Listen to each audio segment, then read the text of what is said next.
Yeah, of course. My name is Tarab Tarabi. I'm the CEO here at Movement. And so I originally started back in 2017, my crypto journey. I bought Ripple. I didn't know that I could buy a piece of Bitcoin. And then in about 2020, I became full time working in crypto. But before that, I was working in enterprise sales. I worked at Salesforce. I grew up in Silicon Valley in California. So obviously, I worked in tech and I worked in sales and partnerships. And then I started working at Marinade on Solana, which at that time was the largest DeFi project on Solana.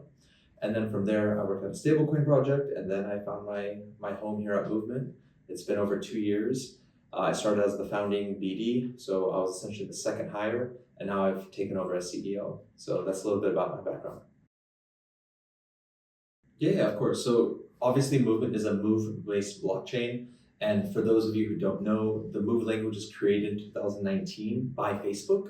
So at that time, Mark Zuckerberg, the CEO of Facebook, he had a decision. He can either create his own blockchain or he can essentially use the Solidity language, which already existed, and try to fix it. And so I guess his team, they got together and they decided we're going to just rebuild the language from the ground up. They spent billions of dollars in R&D, and so what we are is we are a brainchild of the Move language and of that project. And so as CEO, my job is essentially to set the vision and to get the hands of the masses on crypto. And so that's essentially what I'm focused on. So obviously what we've seen a lot in crypto is there's an extractive element where people will go into a community and they'll take.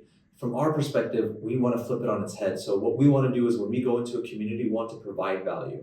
And another aspect of building in crypto is there's a strong bias towards Americans and Europeans. And so only Americans, Europeans are able to get funding. Here at Movement, we enable and support any builders. We have builders from Vietnam, from Turkey, from Nigeria, from Korea, from Taiwan, Taipei, like all around the world, we have builders, and our job is to make sure that they can succeed. And so for us, that's what it means to be the people's chain, a chain where anyone can come and have a fair chance at success. Sure. So essentially, a global hub is a place where builders can come, where investors can come, and they can learn more about movement. It's also going to be where we activate users. So a lot of people they don't know what it means to be on movement or be in crypto. So what we're going to do is make it an educational hub. Just like there's cell phone towers that give signal, this is going to be our global cell phone towers that give people signal about what is movement and why they should care. Now, in regards to Seoul specifically, Korea has always been very supportive of movement. Last year, we were title sponsors at KBW, and the community loved it. And this year, obviously, we're sponsoring different events. And on Tuesday, we announced that we're going to be launching a Seoul Hub. And so, what's really cool about it is that we're not just going to be launching a hub to bring people to crypto, but we're also going to be creating wealth effects for people here in Korea. So, we're going to be launching staking, and we're going to give 2 validator slots to the Korean community, and the profits will go into supporting the ecosystem here. And our goal and vision is to have builders from Seoul, from Korea, just anywhere in Korea, honestly, to come and build on movement and be able to build really cool products. And so that's why we're really excited about building here in Korea. That's a great question. So obviously there's no shortage of chains or projects out there. Now, specifically when it comes to the Move language, there's only a handful of layer one blockchains that are utilizing the Move language.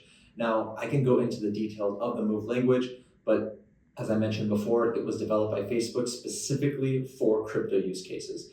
And so I can go down that path, but more importantly, the tech is not going to be your moat, right? So when, for example, you have an iPhone, you have an Android, if I gave you a phone that was 5% better, would you swap out your phone? Probably not, right? It'd have to be 10 times better or 5 times better for you to actually consider changing. Now, the reason why you do like a phone or why you do buy a pair of shoes is because it's comfortable and it looks nice and it feels good.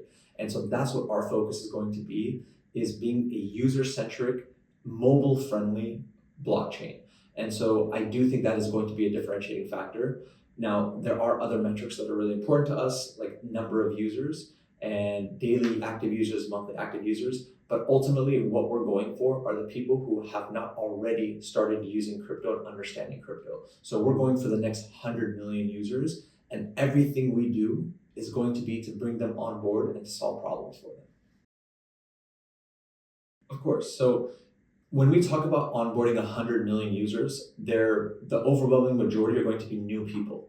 Now, 60% of web traffic is actually mobile traffic. So most people, they use their phones, especially in countries that we call developing nations. In those countries, most people don't have laptops. They definitely don't have desktops, but they all have mobile phones. And so if you don't have a strong mobile strategy, you're essentially cutting yourself off from 3 billion people. And if you want to be the people's chain, and if you want to onboard hundreds of millions of people, you must be mobile centric. And so we plan on rolling out a few different programs, more announcements to come. So one problem that we've seen in crypto is people create solutions before there's a problem. So what happens is you have a hammer and you're going around looking for nails. But that's not the way you build a business. The way you build a business is you find problems and then you solve them. And so obviously in crypto, the most obvious use case has been DeFi and stablecoins, where people are able to transfer money back and forth. But the question is, what's next, right? And so that's what we're going to be focused on.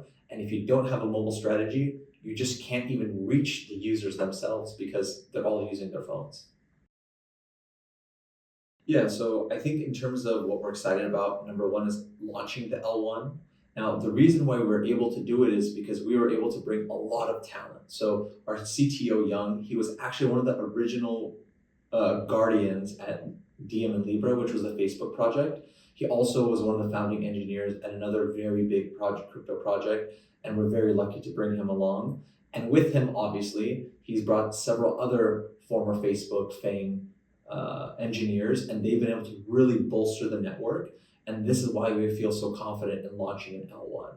And so, number one is from the tech side, and number two is from the BD side, from the business development, because we found so much traction here in Korea. Last year, we were a title sponsor at KBW. This year, we have our event as well, and we plan to continue this. And obviously, with the Seoul Hub, it's going to be easier because we're going to be holding monthly and bi monthly events every single month.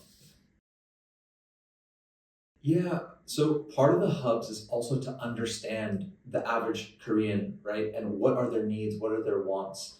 And historically, a lot of projects, what they've done is they come to Korea before they launch their token because they know that Korea is a heavy traders market, right? I believe outside of the United States, it's number two in the world. But what happens is once they launch their token, they kind of forget about Korea.